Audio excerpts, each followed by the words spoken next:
നമസ്കാരം. മലയാളി വാർത്ത ഇൻസൈഡിലേക്ക് സ്വാഗതം. ശബരിമല സ്വർണ്ണക്കൊള്ളയിൽ അന്വേഷണം അതിനിർണായക ഘട്ടത്തിലെത്തി നിൽക്കുന്നു.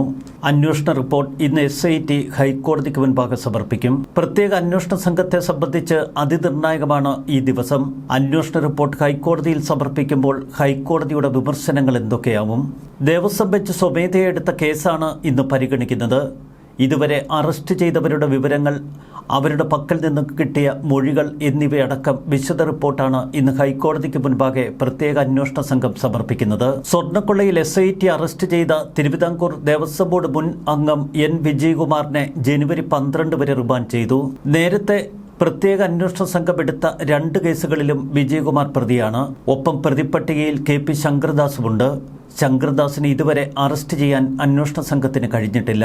വിജയകുമാറിന്റെ ജാമ്യാപേക്ഷ ഇനി ഡിസംബർ 31 കോടതി പരിഗണിക്കും. തിരുവനന്തപുരം പ്രത്യേക വിജിലൻസ് കോടതിയാണ് കേസ് പരിഗണിക്കുന്നത്. മറ്റു പ്രതികളെ കസ്റ്റഡിയിൽ വേണമെന്നാവശ്യപ്പെട്ട് പ്രത്യേക അന്വേഷണ സംഘം നൽകിയ അപേക്ഷ, ഉണ്ണികൃഷ്ണൻ പോറ്റി നൽകിയ ജാമ്യാപേക്ഷ എന്നിവ കോടതി ചൊവ്വാഴ്ച പരിഗണിക്കും. സ്വർണ്ണപ്പാളികൾ ഉണ്ണികൃഷ്ണൻ പോറ്റിയുടെ കൈവശം കൊടുത്തുവിട്ടതിൽ ബോർഡിലെ എല്ലാ അംഗങ്ങൾക്കും തുല്യ ഉത്തരവാദിത്തമുണ്ട് എന്നാണ് ഹൈക്കോടതി നിരീക്ഷിച്ചത്.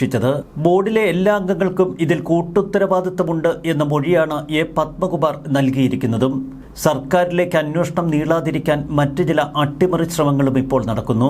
പത്മകുമാർ ദേവസ്വം ബോർഡ് അംഗമായിരുന്ന കാലത്ത് മെമ്പറായിരുന്ന വ്യക്തിയാണ് വിജയകുമാർ. KP ശങ്കർദാസിനോടും N. വിജയകുമാറിനോടും ചോദ്യം ചെയ്യലിന് ഹാജരാകാൻ ആവശ്യപ്പെട്ട് പ്രത്യേക അന്വേഷണ സംഘം നോട്ടീസ് കൈമാറിയിരുന്നു. എന്നാൽ ഇരുവരും ചോദ്യം ചെയ്യലിന് ഹാജരായില്ല. തുടർന്ന് N. വിജയകുമാറിനെ പ്രത്യേക അന്വേഷണ സംഘം കസ്റ്റഡിയിലെടുക്കുകയും തുടർന്ന് അറസ്റ്റ് ചെയ്യുകയും ചെയ്യുകയായിരുന്നു. സർക്കാരുമായി ചില ഒത്തുകളികളും ഇതിന് പിന്നാലെ മണക്കുന്നു. N. വിജയകുമാറിന്റെ മൊഴിയാണ് ഇക്കാര്യം സാധൂകരിക്കുന്നത്. പത്മകുമാർ എന്ന സഖാവ് പറഞ്ഞതനുസരിച്ച് താൻ ഒപ്പിട്ട് കൊടുക്കുക മാത്രമാണ് ചെയ്തത് എന്ന് N. വിജയകുമാർ ഇപ്പോൾ ചോദ്യം ചെയ്യലിൽ പറയുന്നു. സമ്മർദ്ദം സഹിക്കാൻ വയ്യാതെ താൻ ആത്മഹത്യയ്ക്ക് വരെ ശ്രമിച്ചുവെന്നാണ് വിജയകുമാറിന്റെ മൊഴി. ബന്ധുക്കൾ നിർബന്ധിച്ചതിനെ തുടർന്നാണ് കീഴടങ്ങാൻ തയ്യാറായത്. പത്മകുമാറിനെ വിശ്വസിച്ച് രേഖകളിൽ ഒപ്പിട്ടു. മറ്റു കാര്യങ്ങളെക്കുറിച്ച് വിശദീകരിച്ചിരുന്നില്ല എന്നാണ് വിജയകുമാറിന്റെ മൊഴി. ദേവസ്വം ബോർഡിന് ഗുരുതര വീഴ്ച സംഭവിച്ചു എന്ന് SIT കോടതിയിൽ നൽകുന്ന റിപ്പോർട്ടിൽ എടുത്തു പറയുന്നുണ്ട്. പോറ്റിയെ അതിരുവിട്ട് സഹായിക്കാൻ ദേവസ്വം മാനുവൽ വരെ അവർ തിരുത്തി. മാനുവൽ തിരുത്തിയതിൽ പത്മകുമാറിനും വിജയകുമാറിനും ശങ്കർദാസിനും തുല്യ പങ്ക്. മിനിറ്റ്സിലെ തിരുത്തൽ പത്മകുമാർ 2 പേരെയും അറിയിച്ചിരുന്നു. മൂവരും അറിഞ്ഞുകൊണ്ടാണ് പാളികൾ പോറ്റിക്ക് കൊടുത്തുവിട്ടത്. 3 പേർക്കും തുല്യ ഉത്തരവാദിത്തമുണ്ട് എന്ന് SIT അവരുടെ അന്വേഷണത്തിൽ കണ്ടെത്തി. അതിഗുരുതര കണ്ടെത്തലുകളിലാണ് ഇപ്പോൾ SIT എത്തി നിൽക്കുന്നത്. സഖാവ് പറഞ്ഞു താൻ ഒപ്പിട്ടു, എല്ലാ തീരുമാനങ്ങളും പത്മകുമാറിൻ്റെതാണ് എന്ന N. വിജയകുമാറിന്റെ മൊഴി. ഇനി KP ശങ്കർദാസ് അറസ്റ്റിലാകുമ്പോൾ ഇതേ മൊഴി തന്നെയാവും ശങ്കർദാസും ആവർത്തിക്കുന്നത്. ഇതിൽ നിന്നൊരു കാര്യം വ്യക്തമാണ്. അന്വേഷണം തങ്ങളിൽ മാത്രം ഒതുക്കി നിർത്താൻ ഇവർ ആഗ്രഹിക്കുന്നു. അഥവാ പത്മകുമാറിൽ എല്ലാം അവസാനിപ്പിക്കാനുള്ള ചില ഗൂഢനീക്കങ്ങൾ ഇതിന് പിന്നിലുണ്ട്. ദേവസ്വം ബോർഡ് കൈക്കൊണ്ട തീരുമാനത്തിന് പിന്നിൽ സർക്കാരിന്റെ സമ്മർദ്ദമുണ്ടായിരുന്നു എന്ന പത്മകുമാറിന്റെ മൊഴി. ആ മൊഴിയിൽ കാര്യമായ അന്വേഷണ പുരോഗതിക്ക് ഇതുവരെ SITക്ക് കഴിഞ്ഞില്ല. SITക്ക് മേൽ അതിശക്തമായ സമ്മർദ്ദം ചില പോലീസ് ഉദ്യോഗസ്ഥർ ചെലുത്തുന്നുവെന്ന് പ്രതിപക്ഷ നേതാവ് VD സതീശൻ വരെ ആരോപിച്ചിരുന്നു. സ്വർണ്ണപ്പാളി പുതുക്കുന്ന കാര്യം ബോർഡ് യോഗത്തിൽ പത്മകുമാർ അവതരിപ്പിച്ചപ്പോൾ മറ്റൊന്നും ആലോചിക്കാതെ താൻ എല്ലാത്തിനും സമ്മതിച്ചു എന്ന വിജയകുമാറിന്റെ മൊഴി SIT വിശ്വസിക്കുന്നില്ല. ഔദ്യോഗിക കൃത്യനിർവഹണത്തിൽ മുൻ ബോർഡംഗം വിജയകുമാർ വീഴ്ച വരുത്തി എന്ന് തങ്ങളുടെ റിപ്പോർട്ടിൽ SIT അടിവരയിട്ട് പറയുന്നു. പ്രതികൾക്ക് അന്യായ ലാഭമുണ്ടാക്കാൻ കൂട്ടുനിന്നു, ബോർഡിന് നഷ്ടമുണ്ടാക്കി എന്ന് റിമാൻഡ് റിപ്പോർട്ടിൽ. വിജയകുമാർ കട്ടിളപ്പാളി കേസിൽ 12ാം പ്രതിയും ദ്വാരപാലക ശില്പ കേസിൽ 15ാം പ്രതിയുമാണ്. ശബരിമലയിലെ സ്വർണ്ണപ്പാളികൾ ചെമ്പാണ് എന്ന് രേഖപ്പെടുത്തി ഇതേ ബോർഡ് പിന്നീട് ഉണ്ണികൃഷ്ണൻ പോറ്റിയുടെ കൈവശം സ്വർണ്ണപ്പാളികൾ കൊടുത്തുവിട്ടു. 3 പേരും അറിഞ്ഞുകൊണ്ടും 3 പേർ ചേർന്നുമാണ് ഇത്തരം ഗൂഢാലോചന നടത്തിയതും തുടർന്ന് സ്വർണ്ണപ്പാളികൾ പോറ്റിയുടെ കൈവശം കൊടുത്തുവിട്ടതും. N. വിജയകുമാർ അഥവാ അഡ്വക്കേറ്റ് പാറവിള വിജയകുമാർ ചുരുങ്ങിയ കാലം കൊണ്ട് CPMലെ ഒരു പ്രമുഖനായി വളർന്നിരുന്നു. സ്വർണ്ണക്കൊള്ളയിൽ ബോർഡിലെ അംഗങ്ങൾക്ക് പങ്കില്ല എന്നായിരുന്നു നേരത്തെ N. വിജയകുമാർ നൽകിയ മൊഴി. KP ശങ്കർദാസിനെയും വിജയകുമാറിനെയും അവർ രക്ഷിക്കുന്ന തലത്തിൽ ഇരുവരും മൊഴി നൽകിയിരുന്നു. 2019 അന്ന് ദേവസ്വം ബോർഡ് അധ്യക്ഷനായിരുന്ന പത്മകുമാറിന്റെ അപ്രമാദിത്വമായിരുന്നു ബോർഡിലുണ്ടായിരുന്നത് എന്നാണ് നേരത്തെ ഇരുവരും മൊഴി നൽകിയത്. ബോർഡിൽ വിഷയങ്ങൾ അവതരിപ്പിക്കുന്നതും തീരുമാനങ്ങൾ എടുക്കുന്നതും പത്മകുമാർ ഒരു ഏകാധിപത്യ രീതിയിൽ. ശബരിമല സ്വർണ്ണക്കൊള്ളക്കേസ് മറ്റൊരു തലത്തിലേക്ക് കടക്കുമ്പോൾ ഇന്നിതാ ദിണ്ടിഗൽ മണി തിരുവനന്തപുരത്തെത്തിയിരിക്കുന്നു. തിരുവനന്തപുരത്ത് ക്രൈംബ്രാഞ്ച് ആസ്ഥാനത്ത് ചോദ്യം ചെയ്യലിന് തയ്യാറായി ഡി മണി എത്തിയത് ഏവരിലും കൗതുകമുണർത്തി. മണി രക്ഷപ്പെടാനുള്ള പഴുതുകൾ നോക്കുമെന്നായിരുന്നു പൊതുവെ കരുതിയത്. എന്നാൽ ദിണ്ടിഗൽ കേന്ദ്രീകരിച്ച് പ്രത്യേക അന്വേഷണ സംഘം അതിശക്തമായ നിരീക്ഷണം തുടർന്നിരുന്നു ഇക്കഴിഞ്ഞ ദിവസങ്ങളിൽ. ഏതെങ്കിലും വിധത്തിൽ ചോദ്യം ചെയ്യലിൽ നിന്ന് ഒഴിഞ്ഞുമാറാൻ ഡി മണി ശ്രമിച്ചാൽ നേരെ തൂക്കിയെടുത്ത് ഇങ്ങെത്തിക്കാനായിരുന്നു പ്രത്യേക അന്വേഷണ സംഘത്തിൻ്റെ പദ്ധതി.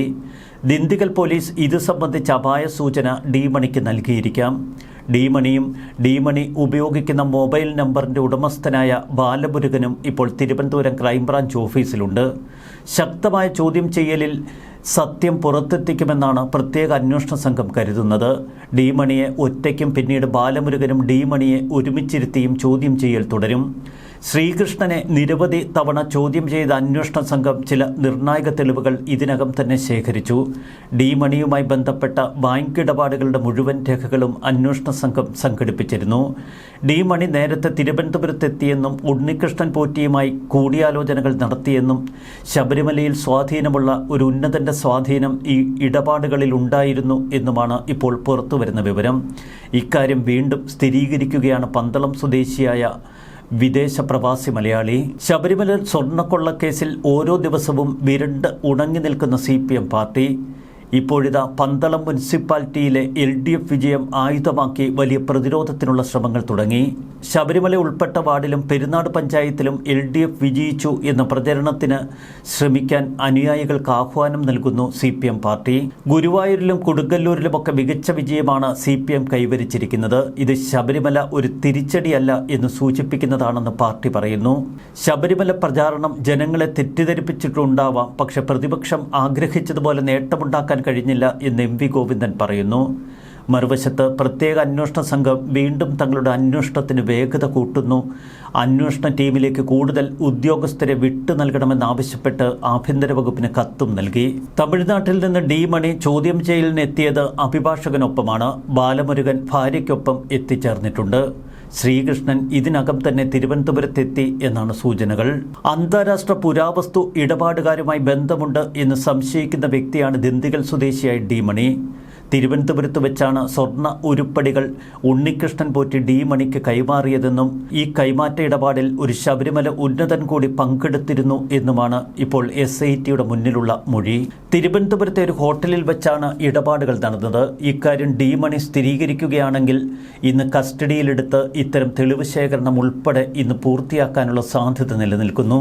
ഡി മണിയുടെ മൊബൈൽ നമ്പർ SITക്ക് നൽകിയതും വിദേശ പ്രവാസി മലയാളിയാണ്.